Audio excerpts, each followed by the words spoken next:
His contractor wouldn't finish Deep Creek Road. The other side patching the hole, the other side patching the holes in the rain, and they sat in Lutra rather than fighting over a job. It ain't making no sense. You understand what I'm saying to you? Clay, I don't know what you're doing. You need to get your employees under control. It is what it is. All right? And then the last thing we spoke about last night, and I started to nod on that, was a situation where it says Daniel Gibson, who's the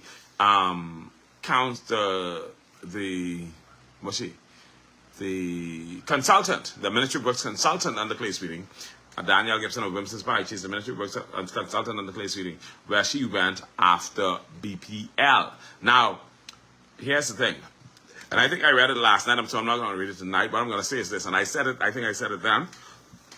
I don't have a problem with Danielle going after BPL. Danielle is a citizen. Before anything else, before she's a consultant, before she's anything, she's a resident of Wimson's Pike. She has a right to proper service, like everybody else. And when she raises concerns for herself, she's also raising it for the community of Wimson's Pike, because whatever affects the community of Wimson's Pike also affects her. So I don't see why there's an issue, and I don't see why somebody would try to make some sort of confusion out of that, because that is not news.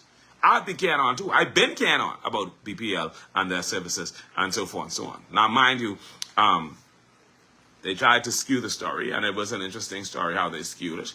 I do blame both the PLP and the FNM for the failures of BPL. It is not just one particular party. Both of them have been in successive governments, and none of them have found the solution to resolve the issues at BPL. So both of them have failed us in that regard.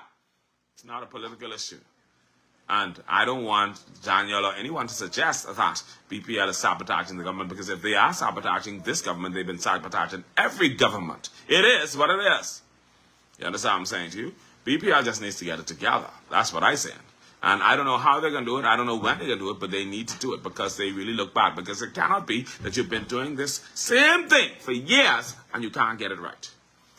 That's not a good look for you.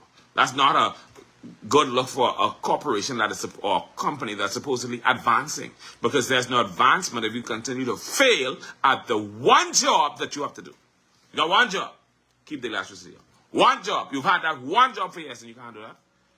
If you can't do that one job, then you're a failure. One job.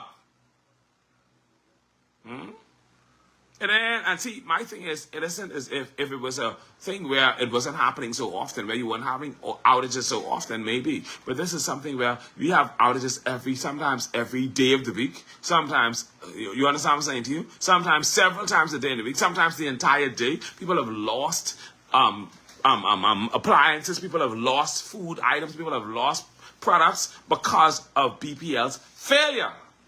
A man opens an ice cream store in Harbor Island and all his ice cream goes to waste because of BPL's failure. One job. And they can't do that one job. You understand? How does that speak volumes?